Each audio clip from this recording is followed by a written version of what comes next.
और फिर भागता है, फिर तरोताजगी महसूस करता है विषय भोगों में और संसार में परिभ्रमण करता है, घूमता रहता है, नाना पर्यायों में जन्म लेता रहता है। फिर वही कार्य, आहार, भय, मैथुन और परिग्रह संज्ञा, इन चारों संज्ञाओं में अनंत काल बिता देता है। ये सिर्फ भ्रम है हमारा। जैसे कि पुराने ज़माने में कहा करते थे कि भाई कोई मेहमान आता था तो कहते थे हमारे घर में भी आना है, पानी पी के तो जाना। पहले पानी को भी बहुत महत्व देते थे, किसी के घर का पानी पीना यानी बहुत बड़ा महत्व है। अब तो और बड़ी बड़ी चीज़ों का भी कोई महत्व नहीं है, चाय नाश्ता कुछ नहीं है, सब औपचारिक तौर पर है, वो अंतरंग में प्रेम नहीं है। तो प्रेम से कहते थे कि हमारे घर का पानी पी लो। घर का किसी का पानी होता है क्या? कभी सोचा आपने? हाँ, किसी के घर का पानी होता है क्या? लोटे का पानी होता है क्या? मटके का पानी होता है क्या?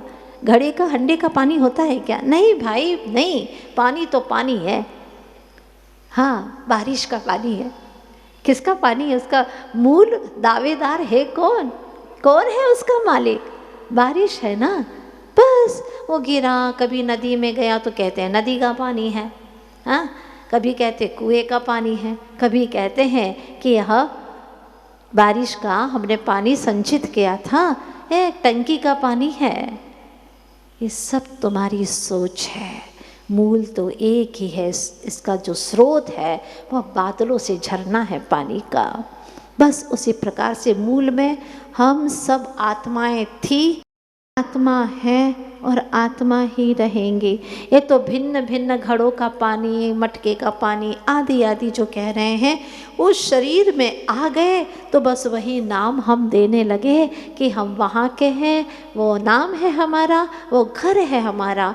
एक बार जीते जी इतना काम कर लो, अपनी सही पहचान कर लो।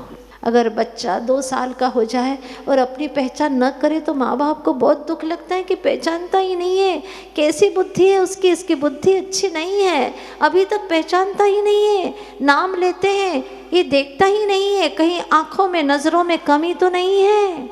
हाँ, माँ बाप को चिंता होती है। 6-8 महीने का हो गया और उसका नाम लेते हैं और वो देखता ही नहीं, कहीं सुनता तो नहीं है, ऐसा तो नहीं है।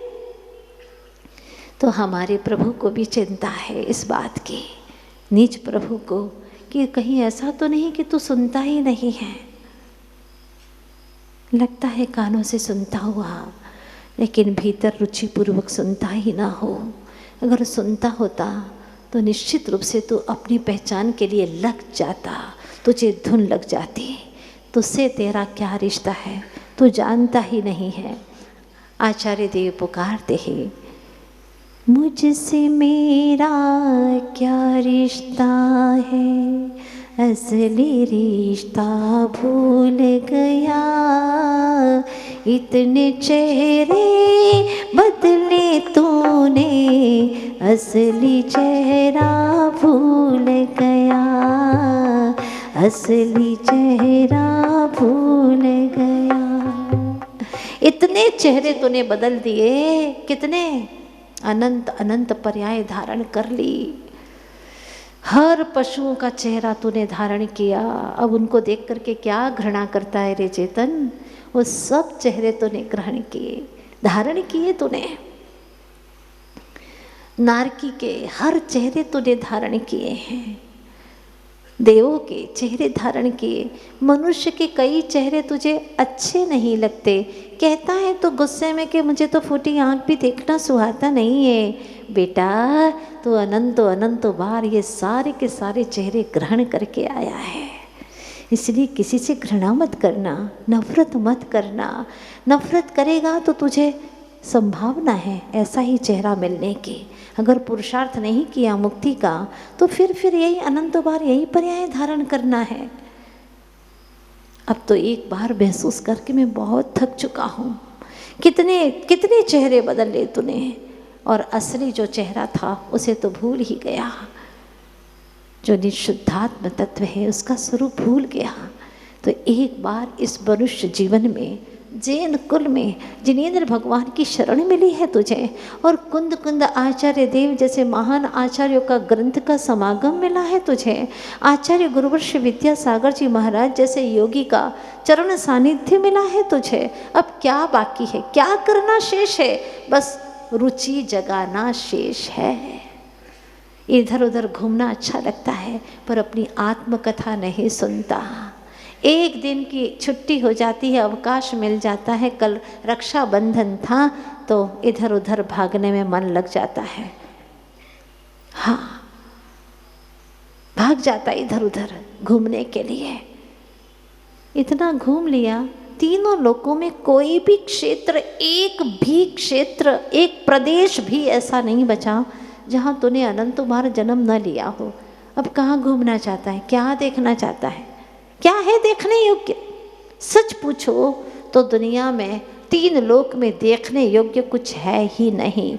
अगर देखने योग्य कुछ है तो देखनहारा निज आत्म तत्व ही है, जिसको अनंत काल से तूने देखा ही नहीं। बाकी तो हर चीज़ें देखी हैं, अनंत बार उठा पटक किया है तूने। कोई नई बात नहीं है, कोई ऐसा पदार्थ नहीं जो तूने न खाया हो। सब खा लिए, सब भोग लिए, और फिर और कोई छोर नहीं है। ऐसे महान महिमावंत आत्मा को दिखाने का वादा किया है। आओगे ना उन भगवान की शरण में?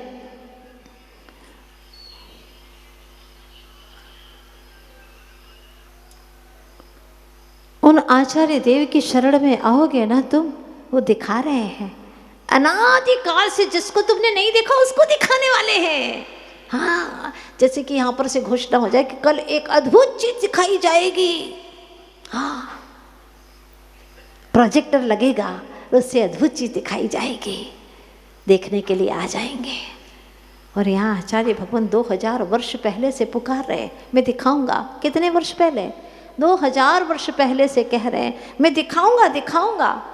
कहूँगा भी नहीं कह रहे हैं, पहले गाथा में कहा था कहूँगा, अब कहते दिखाऊंगा। और साक्षात्करण हो गया, मैं दिखाने वाला हूँ अपने वैभव से। पर तुम जब तक अपने वैभव के कपाट नहीं खोलोगे तब तक तुम्हें दिखने वाला नहीं है, नहीं दिखेगा। मैं तो अपने वैभव से दिखाऊंगा, लेकिन तुम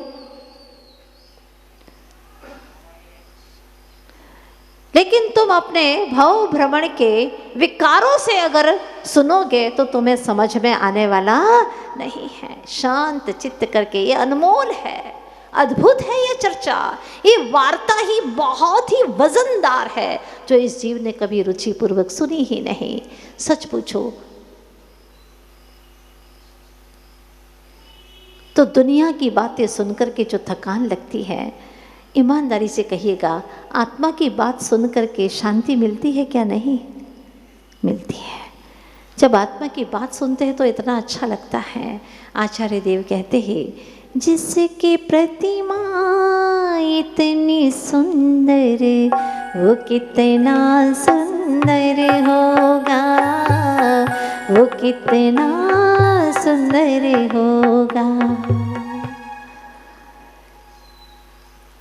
जब वास्तव में उसकी अनुभूति होगी तो कहते हैं ना कि योगी जन आँख ही नहीं खोलते। क्या खोले, क्या देखें? अब और क्या मैं देखूं, क्या देखूं? अब और क्या मैं देखूं तुम्हें देखने के बाद, अब और क्या मैं बोलूं। तुमसे वार्ता करने के बाद मैं अब किससे क्या बोलूं? इसीलिए वो योगी जन धन्य हैं जो जीवन भर तक के लिए अपने आप में ही समाये रहते हैं। जीवन भर 4-4 महीने बैठ जाते हैं, फिर आहार चर्या के लिए जाते भी हैं तो बस देना पड़ रहा है शरीर को। 6वें 7वें गुणस्थान से बाहर नहीं आते। क्या अद्भुत चर्या है उनकी, क्योंकि अंतरंग का सौंदर्य जिसने देख लिया हो, अंतरंग का आनंद और वो जो संवेदन कर लिया हो, फिर वो बाहर में भटकने को क्यों आएंगे। ये सब जितनी भी बाहर में चिल्लाहट है, समस्याएं हैं, दुख है, पीड़ाएं हैं, फिर भी जानबूझ करके मकड़ी का जाला बनाता है और उसमें फंसता है।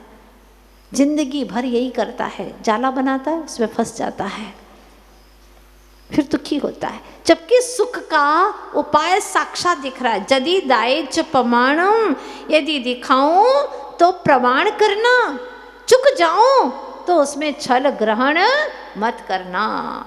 क्या बात कही है।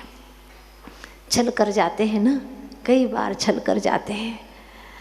जैसा है वैसा समझते नहीं हैं और विपरीत चलते हैं तो फिर वह भटक ही जाते हैं। इसीलिए कहा है कि यहाँ पर यन्मया दृश्यते रूपम तन्न जानाति सर्वथा, जानन न दृश्यते रूपम ततः केन ब्रवीम्यहम्। समाधि तंत्र में कहा गया है, जो मेरे द्वारा देखा जाता है रूप को, जो रूप को देखा जाता है, अब सब क्या देख रहे हैं हम? आत्मा देख रहे हैं क्या? नहीं। और कह रहे कि आत्मा दिखाऊंगा, पर अपने ज्ञान के वैभव से दिखाएंगे। तुम भी अपने ज्ञान के वैभव से जानो, देखो उसको। अब ज्ञान का वैभव तो तुम्हारा कहीं और लगा हुआ है। भव भव का वर्धन करने वाला ऐसे कामों में लगा हुआ है ज्ञान का वैभव। दिमाग तो पूरा उसी में लगा हुआ रहता, परिवार के लिए, धन दौलत कमाने के लिए, शरीर के लिए। अगर ज्ञान धन आत्मा में लग गया होता, आनंद आ जाता। रुचि पूर्वक ज्ञान अगर निज आत्म तत्व में लग जाए तो इसका उद्धार हो जाए। तो जितना कमाने के लिए आप पैनी दृष्टि से सोचते हो ना, क्या इतनी पैनी दृष्टि से ही उसका लक्षांश व भाग भी अगर आप अपनी आत्मा के लिए लगा लो तो आचार्य कहते एक न एक दिन तुम्हारा सौभाग्य जागृत हो जाएगा। क्यों नहीं होता? क्योंकि रुचि नहीं है। तो आचार्य यही कहते हैं कि यदि एक पर्याय में तो ब्रह्म स्वरूप के अंदर अपनी पूरी संवेदना को लगा ले, अपने पूरा पुरुषार्थ कर ले, एक पर्याय को ब्रह्म स्वरूप में लगा दे तो तेरा अनंत काल का भ्रम नियम से मिट जाएगा। और आगे कहते हैं अंतर्मूर्ति लगा ले चल, लेकिन तीव्रता से पुरुषार्थ करके लगा ले, तेरे अनंत काल का जो भ्रम जाल है वो सारा कट जाएगा, सब जाल कट जाएगा तेरा। जो भी देखा जा रहा है वो सब रूप है, और जो रूप है, शरीर है, वो कुछ भी जानता नहीं। यन्मया दृश्यते रूपम तन्न जानाति सर्वथा, ये शरीर कुछ भी जानता नहीं है। और जानन न दृश्यते रूपम, जो जानता है वो दिखाई नहीं देता है, जो जान रहा है वह दिखाई नहीं देता है। ततः, इसलिए केन ब्रवीमि यहाँ, अब मैं किससे बोलूं? जिससे बोलता हूँ, जो जानता है वो दिखाई नहीं देता, बिना दिखे कैसे बोलूं? और जो दिखाई दे रहा है वो जानता नहीं है, तो किससे बोलूं? क्या बात कही है। जो दिखाई दे रहा है वो जानता नहीं है, शरीर, और जो जानता है वो दिखाई नहीं देता है, आत्मा। अद्भुत बात कही है। और दिन भर बात करते, पागल होता है ना, वो क्या करता है? ऐसी कुछ भी बोलता रहता है, अकेले में बोलता रहता है। तो ये सब पागल की क्रियाएं हैं, सब पागल की क्रियाएं। नहीं दिखाई देता फिर भी बोले जा रहे, बोले जा रहे, बोले जा रहे। पागल नहीं है तो और क्या है? दिखाई दे रहा है क्या? जो जानने वाला आत्मा है वो दिखाई दे रहा है? नहीं। तो फिर किससे बोल रहे हो? ये शरीर तो कुछ जानता ही नहीं है, ये तो जड़ है, अचेतन है। किससे बोल रहे हो? क्यों बोल रहे हो? प्रश्न बहुत जबरदस्त है।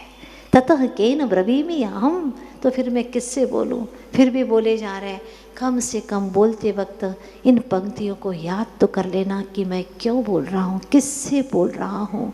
अनर्थक बोल रहा हूँ, अनंत काल से कितना बोल चुका प्रभो, अब तो विराम हो। विरम विरम बाह्यादि पदार्थे, बाह्य पदार्थों में मेरा विराम हो, ये दौड़ धूप मेरी समाप्त हो जाए।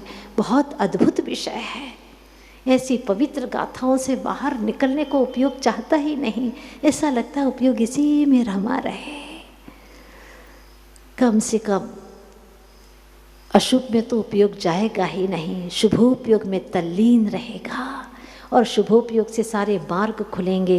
एक दिन वह दशा भी प्राप्त होगी इस जीव को जब शुद्धोपयोग में पहुँचेगा और शुद्धोपयोग का फल मिलेगा केवल ज्ञान स्वरूप।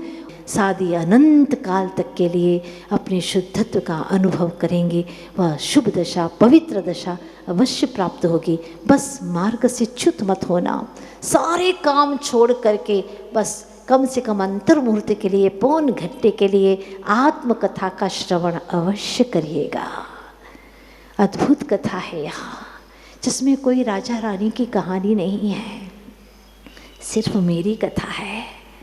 और सुनने में भी रुचि लग रही है ना? बोलो भव्य जीवों, रुचि लग रही है कि नहीं? थकान तो नहीं लग रही है ना? मतलब आपका यह निकट भविष्य बहुत अच्छा है। दुनिया के काम आते रोक देना। पौन घंटे के लिए अब और दूसरा काम नहीं करेंगे, पौन घंटा तो स्वयं के लिए देंगे। ऐसी भावना जगाइए। यही आपकी आत्मा की रक्षा का कवच है। बाहर में आपने धागा बांध दिया, इससे आत्मा की कोई रक्षा नहीं होने वाली, आप बखूबी जानते हैं। आत्मा का रक्षा कवच तो परिणामों की विशुद्धि ही है। जितनी परिणामों की विशुद्धि होगी उतना ही आत्मा का रक्षा कवच मजबूत होगा, कर्मों का प्रवेश भीतर न हो पाएगा।